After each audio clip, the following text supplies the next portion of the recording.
ব্রাহ্মণবাড়িয়ায় কেন্দ্রীয় স্বেচ্ছাসেবক দলের উপদেষ্টা কাজল আহমেদ জালালির বাড়িতে হামলা ও লুটপাট চালিয়েছে স্থানীয় আওয়ামী লীগ নেতা আনারুল ও ছাত্রলীগ নেতা রিয়াদুল হাসান বাবু। গত ১ এপ্রিল তাদের নেতৃত্বে ১৫ থেকে ২০ জনের একটি সন্ত্রাসী দল এ ঘটনা ঘটিয়েছে অভিযোগ করেছেন জালালি। এ সময় তার পরিবারের ৩ সদস্যকে মারপিট, নগদ টাকা ও স্বর্ণালঙ্কার লুটপাট করা হয়। পরে অভিযুক্তদের বিরুদ্ধে মামলা দায়ের করেছেন তিনি।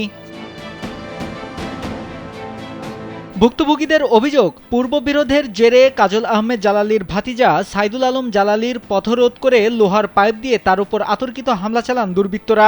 এ সময় ভাইকে বাঁচাতে এগিয়ে এলে সাইদুলের ছোট ভাই অন্তর জালালিকেও লোহার রড দিয়ে আঘাত করা হয়। ঘটনাটি জানতে পেরে স্থানীয়রা তাদের ২ ভাইকে উদ্ধার করে নিরাপদে বাড়িতে নিয়ে যায়। স্যান্ডেলিনা সো, রূপচর্চায় আভিজাত্য। এখানেই ক্ষান্ত হননি দুর্বৃত্তরা। বাড়িতে গিয়েও তাদের ২ ভাইয়ের উপর হামলা চালায় তারা।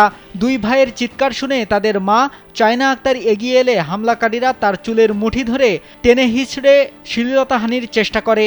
তাদের বাড়িতে ভাঙচুর ও লুটপাট চালিয়ে স্বর্ণালঙ্কার সহ নগদ লক্ষাধিক টাকা নিয়ে চলে যায় দুর্বৃত্তরা।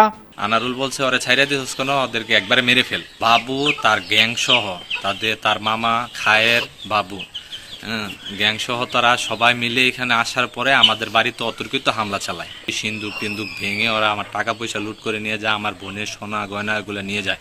আমরা এখন পর্যন্ত প্রশাসনের কোনো সহযোগিতা পাইনি। নিরাপত্তাহীনে ভুগছি, এটা জানানোর পরেও তারা আমাদেরকে এখন পর্যন্ত কোনো সহযোগিতা করার আশ্বাস দিচ্ছে না। পরে বিষয়টি নিয়ে থানায় মামলা করেন ভুক্তভোগী সাইদুল আলম জালালি। তবে ঘটনার ৬ দিন পার হয়ে গেলেও রহস্যজনক কারণে কোনো ব্যবস্থা নিচ্ছে না আইনশৃঙ্খলা বাহিনী। উল্টো বাদীপক্ষকে মামলা দিয়ে ফাঁসানোর অভিযোগ উঠেছে পুলিশের বিরুদ্ধে। এ বিষয়ে বাঞ্ছারামপুর মডেল থানার ভারপ্রাপ্ত কর্মকর্তা মোর্শেদুল আলম চৌধুরী ক্যামেরার সামনে কথা বলতে চাননি। তিনি জানান, এসপি স্যারের অনুমতি ছাড়া তিনি কোনো মন্তব্য করতে পারবেন না।